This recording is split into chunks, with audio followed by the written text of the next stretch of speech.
Assalamu alaikum hormatly adamlar. Garaşyda baqy tarap ýurdumyzdaky täzelikler hem habarlar bilen tanışdyrýan Watan habarlary gepleşmelaşýar. Garaşyda baqy tarap Türkmenistan döwletimizde hormatly prezident bilen paratatly ýol başlygyny alyp barlayan işler berkarar döwletimizden bagtyarlyk döwrüne münasip ýörelgeler bilen üstünlikleri başlanýar. Munyň şeredini hepden dowamyna wakalara tutuş aýdyňlygy bilen tasdiklaýar. 29 martda hormatly prezident we Gurbanoğlu Berdimuhammedow ministr hökümetiniň sanly uly marhale nowatdaky mejlisine geçirdi. Mejlise resmi namalan taýýarlanan tasmalarına seredildi. Hemem käbir meselelere ara alyp maslahatlaşyldy. Milli lidermede mejlisi açyp hemem oňa gatnaşyjylara ýüzlenip 28 martda ýurdumyzda täze konstitusiýon idara bolan halk maslahatynyň agzalarynyň saýlawlarynyň geçirilenini beledi. Şunun bilen baglanykda döwlet başlygynda saýlawlary we sarasaçlyklary geçirmek boýunça Merkez Töpürüň başlygy Muratow söz berdi. Ulu Milli Geňeşiň halk maslahatynyň agzalarynyň geçirilen ilkinji saýlawlarynyň netijeleri barada giňişligini habar berdi. Ses vermeleň netijelerine ýaşykda saýlawlary geçirildi diýip ikrar edildi. Ähli welaýatlarda hem paýtagtymyzda saýlawlaryň Türkmenistanyň konstitusiýasyna hem saýlaw kodeksine puto laýykda geçirileni tasdiklany.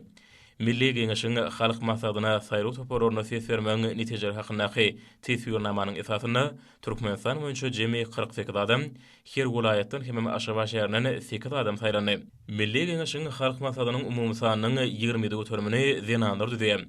Bu orta olaň ýurdumyzdan jemgyçilik syýasat durmuşyna işiň gatnaşýan şaýatlygy diýen. Muratow Merkez saýlaw toparyň hem saýlaw toparlarynyň ählisiniň agzalarynyň adyndan hormatly prezident we Gurbanoğlu Berdimuhammedow we Milli Geňeşiň halk maslahatynyň agzalaryna saýlanmagy bilen tüýsürlik toňtady. Watanymyzyň taryhyna täze parlamentiň düzümine ilkinji ýere geçirilen saýlawlar halkymyzyň agzybirligini hem jewsligini Türkmenistanyň düýpli demokratik özgörtmeler ýoly bilen anamly öňe barýanyny bütün dünýä görkezdi. Hormatly prezident we halk maslahatynyň agzalarynyň saýlawlaryna gatnaşyp ses beren raýatlamyň ählisine minnetdarlyk bildirdi. Ses berenleň köp sanly bolmagy biziň jemgyýetimizde oňat netije gazanmak üçin möhümdir. Munyň özi biziň raýatlamydan öz pikirini erkin beýan etmegi, döwlet ähmiýetli meseleleri çözmekde öz çözgüdüni kabul etmegi bolan konstitusiýada berkidilen hukukdur. Döwlet başlygynda halk maslahatynyň täze saýlanan agzalaryny saýlawçylaryň anamyny gazanyp, syýasy köptürlük hem köp partiýalyk şertlerini halkyň wekilleri bolmaklary bilen ýene-de birgede gutlady. Hem munyň iş ýüzüne hakyky demokratiýadan weledi. Hormatly prezident we uly önemi edip özüni Türkmenistanyň Milli Geňeşiniň halk maslahatynyň agzalaryna saýlany üçin mehman halkymyza minnetdarlyk bildirdi. Hem muny uly hormat şeride bütün halkymyzyň öňündäki ýokary jogapkärçilik hökmüni kabul edýänini anlatdy. Döwlet başlygynda bildirilen anamy ödemek üçin ähli tagalary etjekdigini, palatalan hem tutuşy Milli Geňeşiň dowly bahary işlemek üçin hemme taraplaryna kömek berjekdigini aýtdy. Soňra hormatly prezident we ministr hökümetiniň agzalaryna ýüzlenip mejlisiň ikinji bölügini howanlarlyga meýete şaýlara himayet bermek bilen bagly meselelere bagşlamak barada karara girenini habar berdi. Biziň haýry işleri amala aşyrýanymyzyň häzirki zamanyň ötüşi hem parahatçylygy gönükdirlerini şygar bilen umumy kökleri bardyr. Şunun özi ata-babalarymyzyň döwletlik görevleriniň tutuş adamlar üçin ähli umumy häsiýetleriniň bardygyny aýan edýär. Sebebi olar adamlary ýaxşy işlerini başyny tutmagy, iň gowy adamkärçilik däplerini eýermäge çagyrýar. Ejidi gollamak, mätäjek himayet etmek hem pederlemeden iň naýbaşy adamkärçilik pentleriniň hem däpleriniň biridir diýip hormatly prezident we Gurbanoğlu Berdimuhammedow nykdy.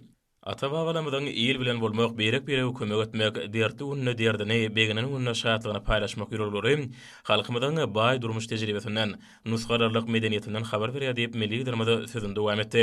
Hormatly prezidentiň belleşi ýaly ata-babalarymyz özüniň malyndan, halal gazanjyndan bir sebäp bilen başyny alada aldyrynyny guzaply geçýän adamlar ýa-da ýetim çaglar üçin aýryp goýmagam däbi urupdyrlar.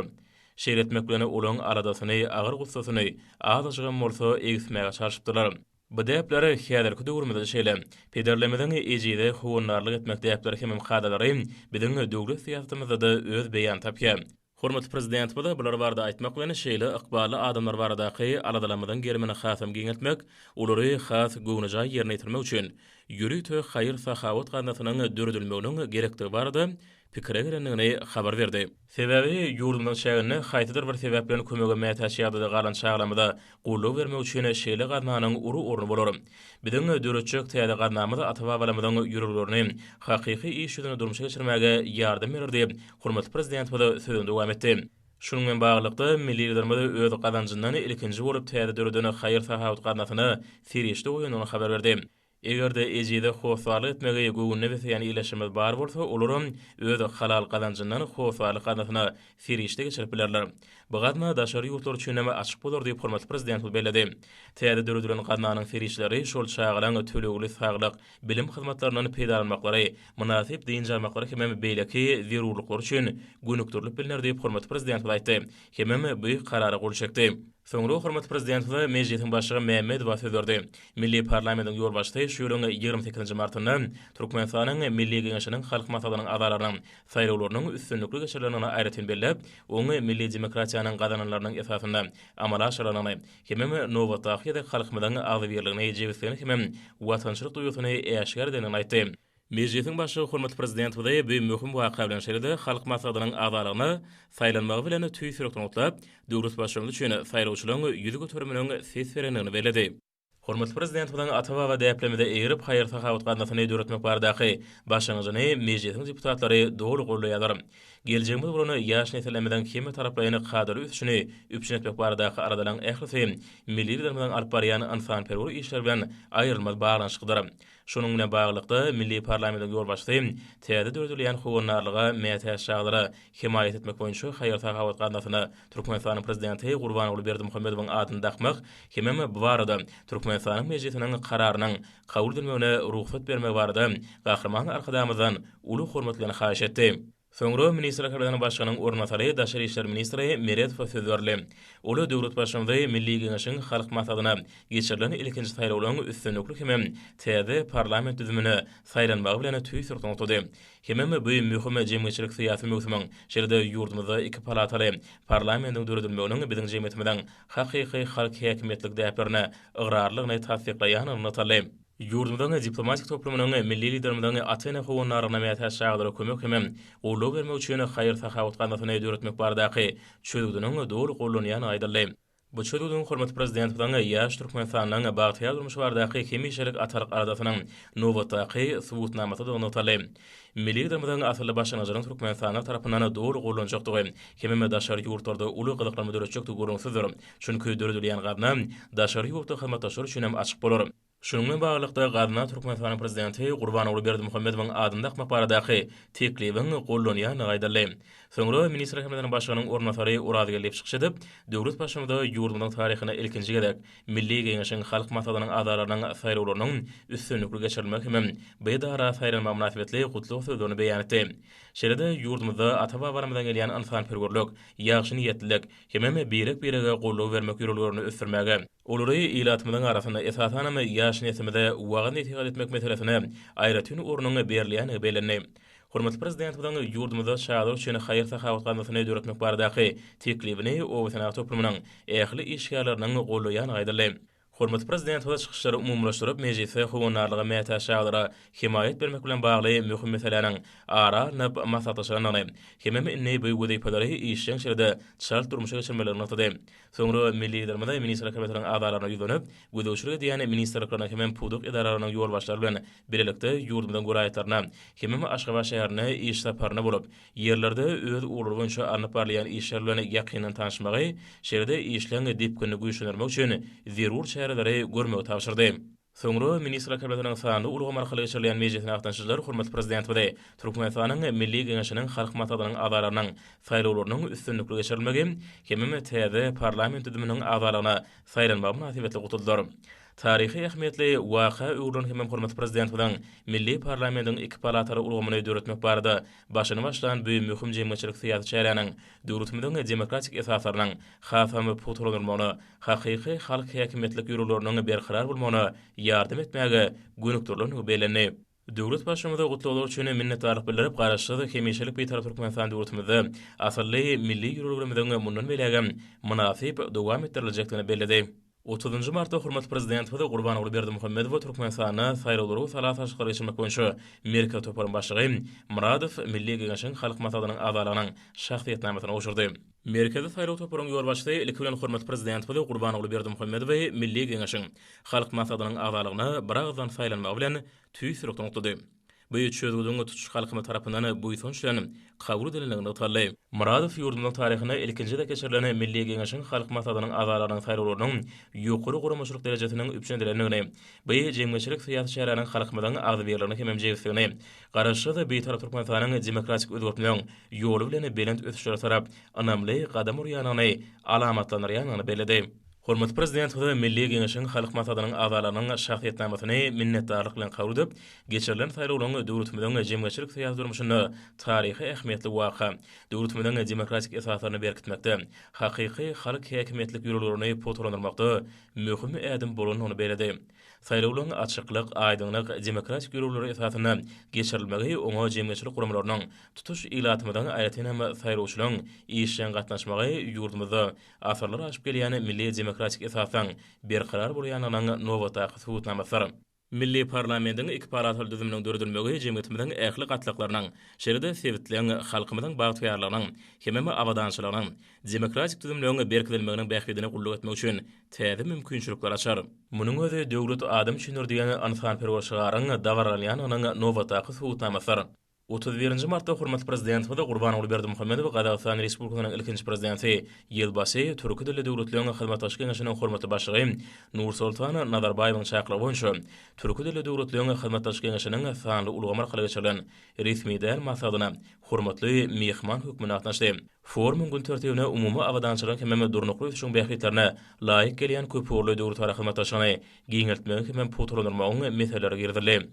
Hormatly prezident we Gurbanoğlu Berdimuhammedow maslahat eden çykyşyna garaşy da beýtarap Türkmenistanyň döwlet derejesine sebit hemem halkara çäklaryny netijeli özara gatnaşyklary ygrarlygyny ýene bir gerek tasdiq etdi.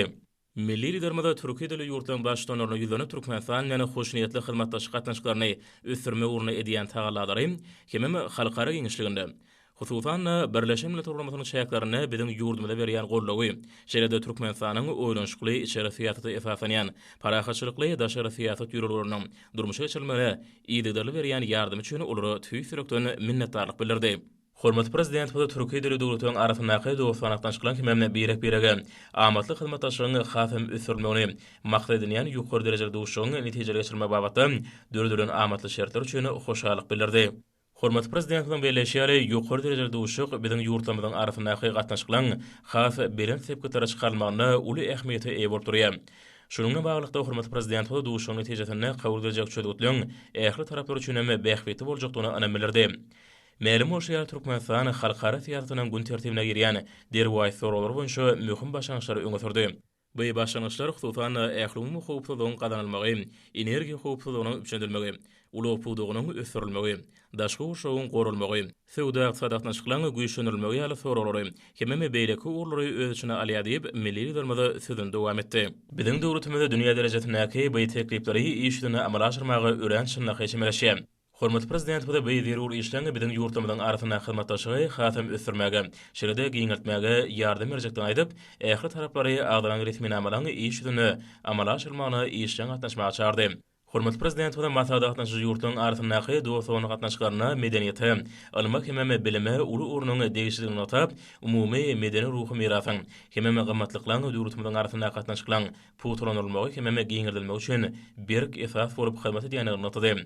Häzirki wagtda Türkmenistany 2024-nji ýyla meşhur türkmen sow şäheri Magtumur Praganyň 300 ýylyny belemek boýunça taýýarlyk işlerine başlandy. Bu urda halkara hyzmatdaşlygyna, hususan hem Türkiýe dili ýurtlar bilen birlikdäki işlerine durmuşa geçirmegine uly ünsürlýär. Hormatly prezident we ýurtlarymyzyň medeniýet ulgamyna alyp barýan hyzmatdaşlygyny hasam işe geçirmegiň zerurdygyny anam bildirdi. Döwlet başlygynda çykyşynda dowam edip özüniň daşary ýurtda kardeşleriň ünsüni ýene bir gezek derwaýat mesele çekdi. Mälim bolşýar häzirki wagtda bütün dünýä örençinliği hyna başlanýar. Inni bir ýyldan urak wagt bäri täze görnüşli koronavirus pandemiýasy ähli ýurtlary uly howp bolup awanýar. Bu howply ýagdaýy ýeňmek üçin dünýä jemgyýetçiliginiň birlikde uly tagalla etmegi zerur bolup durýar. Şol wagtda biziň ýurdumyzda bu ýokunjyň ýaýrmana garşy görüşmek boýunça birlikde hemem özara araşyk çözgütligiň taýýarlanmagyna, günükdirden halkara başlanýşlaryny öňe sürdi. Hormat prezident bu gelecekde yurtlamydan asary goruş urumlarynyň hem almybary idaralarynyň koronavirus pandemiýasyna garşy görüşde egine berip, dünýä jemgyýetçiligi bilen birlikde iş alyp barmaklarynyň öräne dogry boljakdygyny anlatdy. Hormat prezident bu ýokary derejede duşuň hem oň dowamyna seredilen soraglaryň yurtlamydan hem halklamyň arasyndaky din hukukly şeýle-de özara bähbetli hyzmatdaşyň hem dost sowuna gatnaşyklarynyň hasam ösürmegine ýardam berjekdigine berk önemlilerdi. Masalat naşyany döwlet başçylary öz çykyşlaryna ähli howpsuzlyk hem durnuqlygy, hyzmatdaş ýurtlaryň ykdysadynyň durnuqly üçin üpşinetmek bilen baglykda sammityň ähmiýetini belediler. Sevgi tarafdaşlıklarının ähli urur boyunça aýratynamy ansan perol ulgamda netijelerden putulanylmagynyň sevgiň ýurtlarynyň baý taryhy, medeni mirasyny giňden wagt etmäge ýardam edýändigini unutaldy. Avreli halkara gurumlarynyň şäherlerini netijelerden çykary özara bähbetli iki tarapyn hem köp taraplyny hyzmatdaşyň üstünlüğüne ýardam edýändigi belenildi. Şeýle-de sammitde gatnaşyjylary beýtarap Türkmenistanyň türki dili döwletleriň arasynda hem tutuş sebäpli köp uğra hyzmatdaşy ösürmäge uly goşun goşýanyny belediler. Bu ursa hormatly prezident Gurbanoğlu Berdimuhammedowyň ýurdumdan dünýä derejesindäki belend awraýynyň büniýady bolan dürüjlükli daşary syýasy uğrunyň üstünlükli durmuşa geçirilmeginiň netijesi. Şunu Türkiýe Geňeşiniň özüni ýatybarlyk hem jogapkärlik hyzmatdaşy hökmüne görkezden biziň ýurdumyz bilen bundan beläge hyzmatdaşyk etmegine gydyklanma bildirýändigi beýan edildi. 2 aprelde hormatly prezident Gurbanoğlu Berdimuhammedow minister kabinetiniň başlygynyň o senat töprümine gödöwçülük diýen urnatarna welaýetliň häkimleriniň gatnaşmagyna sanly ulgamy arkaly iş masalyny geçirdi. Onun sebäpleri durmuş ykdysady dönüşdirmegiň möhümligini owa hojalyk işlerine geçirmek, hem şanly tenlere taýýarlyk görmegiň wajyp meselelerini garaly. Hormatly prezident gowy kişiniň başyna daýhanlaň zerur serişleriniň üçinçiligini berk gödöwçülükde saklamagy tapşyrdy.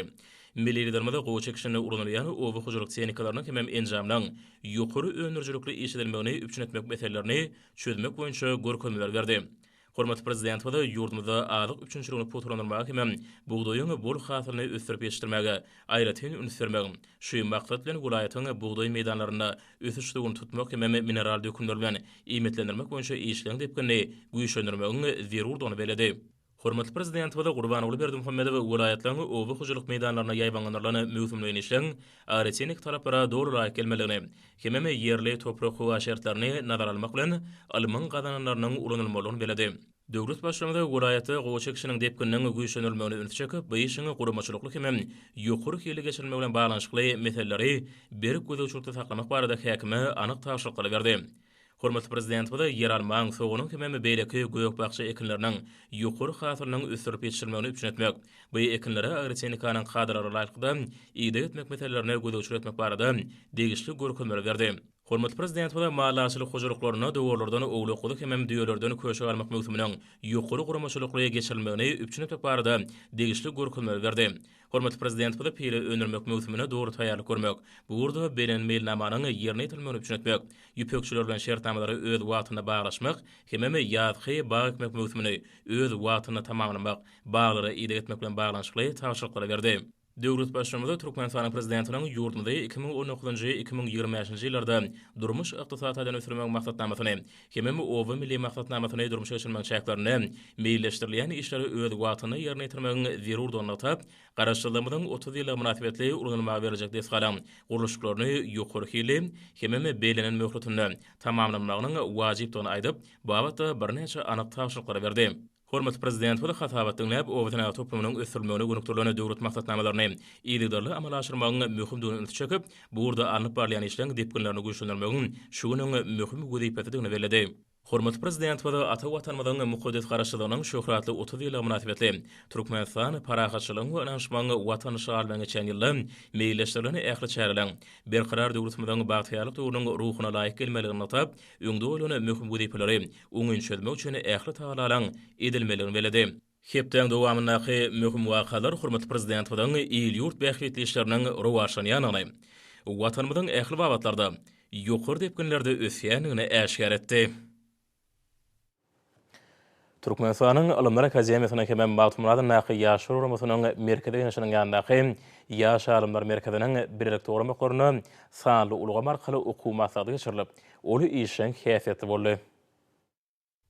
Türkmenistanyň Alymlar Akademiýasynyň hem ýaşlar uramasynyň merkez geňeşiniň ýanyndaky ýaş alymlar merkezi tarapyndan ykdysadyň pudoklary üçin almy işgärleri hem ýokary derejeli hunärmenler taýýarlamakda Yaş alimler geňeşleriniň orna atly video maslahatlaryň meýilnamasy esasynda Türkmenistanda alimy ösdürmek boýunça döwlet maksatnamalaryna kesgitlenen wezipeleriň ýerine ýetirilmegine ýaş alimlaryň orna atly ýurdumyzyň ähli ýokary okuw mekdepleriniň ýaş alimler geňeşleriniň hemem köpçüliklerin habar berişleri ýeşleriniň wekilleriniň gatnaşmagyna online maslahat geçirildi.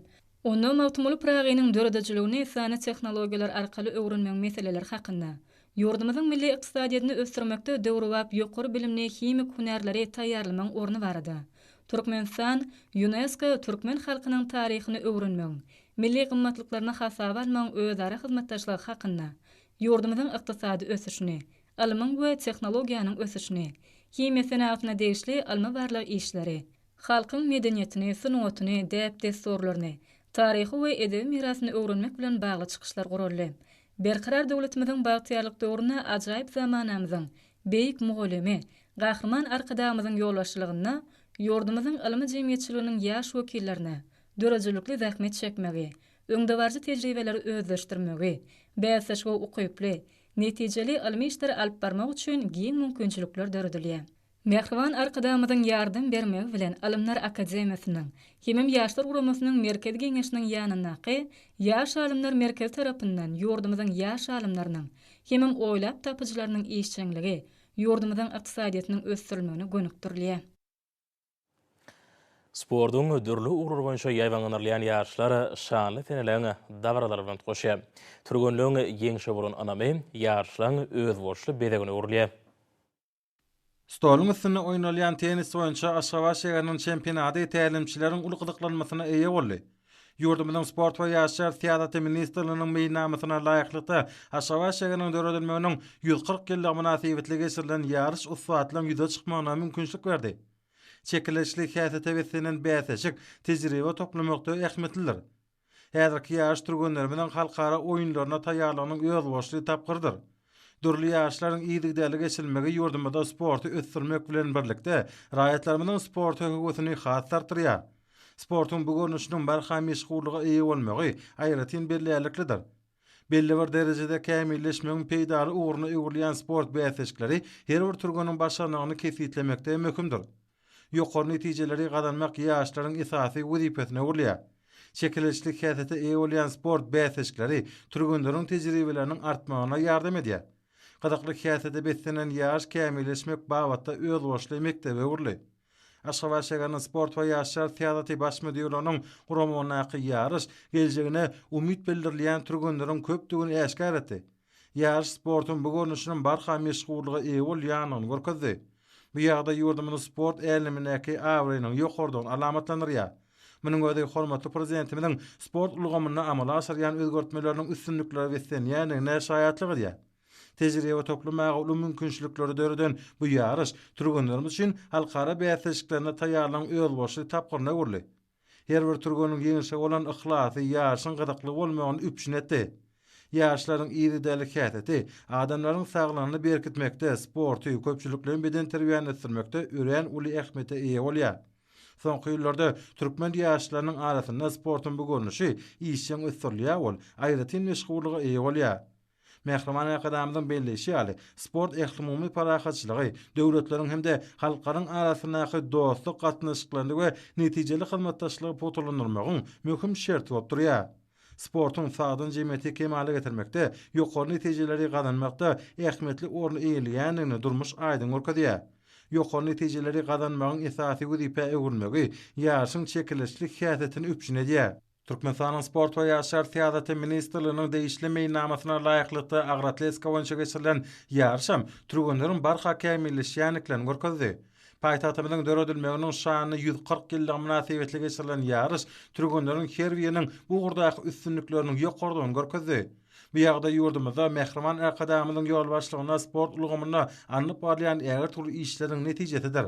Mälim şeýle arkada prezidentimiz sport halkymynyň saglygy bilen baglanyşly meseleleri hemişe üns merkezinde saklaýar. Bugun Türkmenistanda sport bilen meşgullanýanlaryň sany has artdy we oň jemgyýetdäki ähmeti we wajyplygy ýokarlandy. Diňe bir türgünleriň gatnaşmaklaryna ýaşlar geçirmeli kallar. Eýsem, sazyn durmuş ýolugularyna eýirýänleriň ähretini çekmek bilen köpçüliklerin şäherleri geçmek arkaly bu oňyň ýörelgäni dowam etmek wajypdygyny hormatly prezidentimiz hemişe belleýär. Şany sene münasibetli geçirilýän ýarşlar ulug hürmetlik bilen dowam edýär. Hormatly ýaşlar, häzir bolsa gepleşigimizde hepden dowamyna garaşylýan howa barada, ýurdumyzyň gidrometeorology barada gulu tarapyndan taýýarlanan maglumaty siziň dikkatiňize ýetirýäs. Salam elik edýärler. Hormatly ýaşlar, bilşiňiz ýaly türkmenleriň milli ýyly sene namasynyň Nowruz döwrü dowam edýär. Mehriban adamlar, gelingen bolsa aprel aýynyň 5-inden aprel aýynyň 11-ine çenli hepden dowamyny ýurdumyzyň welaýetlerine hem de paýtagtymyzda bolmagyna garaşylýan howa maglumaty bilen tanışyp bolalım. Yani gelecek hepdeniň dowamyny ýurdumyz çägine gün ortagyň matardan mayıl howa akymynyň aralaşmagy netijesinde howanyň gece gündüz temperaturalarynyň ýygdarly ýokarlanmagyna garaşylýar. Hastakygy ýurdumyzyň Balkan welaýatyna ütkap duran bulutly howa bolup, gün ortagyň nordan gün ogara orny ötgeden tezlik sekundda 8-13-den 12-17 metr ýetýän şymal ösmegini hem-de howanyň temperaturasynyň gecelerine 7-10 gradusyň 20 gradusy çenli mayıl, gündüzlerine 30-35 gradus, welaýatyň Kanarya etraplaryna 19-24 gradus mayıl bolmagyna garaşylýar. Diýarymyzyň Ahal welaýatyna ütkap duran bulutly howa bolup, gün ortagyň nordan gün ogara orny ötgeden tezlik sekundda 7-12-den 17-16 metr ýetýän şymal ösmegini hem-de howanyň temperaturasynyň gecelerine 5-10 gradusyň 18 gradusy çenli mayıl, gündüzlerine 18-23 gradusyň 35 gradusy çenli mayıl bolmagyna garaşylýar.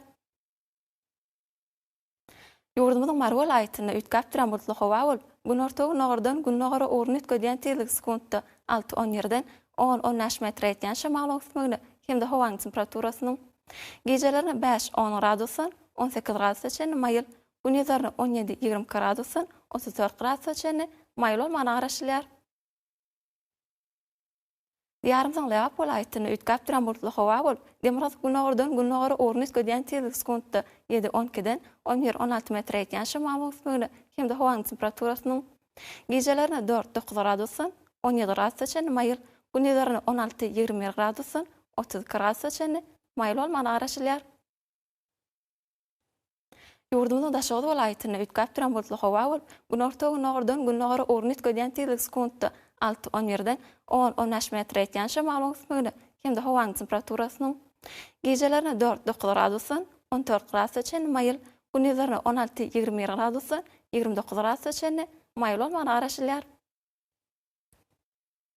Paýtagtymyz Aşgabatda ütkap duran bulutly howa bolup, gün ortagyň nordan gün ogara orny ötgeden tezlik sekundda 8-10-dan 10-12 metr ýetýän şymal ösmegini hem-de howanyň temperaturasynyň gecelerine 9-11 gradusyň 17 gradusy çenli mayıl, gündüzlerine 21-23 gradusyň 30 gradusy çenli mayıl bolmagyna garaşylýar. Hormatly ýaşlar, ýurdumyzda aprel aýynyň 5-ine magnit gaýdasynyň durnuky ýagdaýda saklanmagyna garaşylýar. Mehriban adamlar, siz aprel aýynyň 5-inden aprel aýynyň 11-ine çenli hepden dowamyny ýurdumyzyň welaýetlerine hem-de paýtagtymyzda bolmagyna garaşylýan howa maglumaty bilen tanışyp bolyňyz.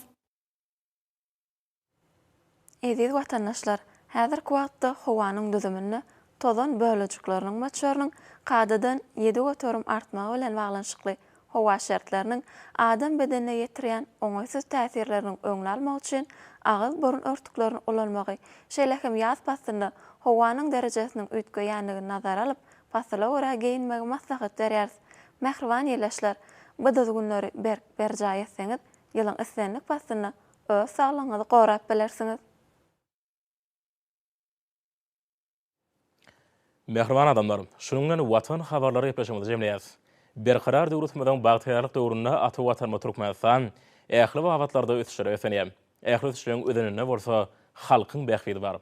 Çünki biziň ýurdumyzda döwlet adam üçindir. Hoş sag bolun, eziz ýaşlar.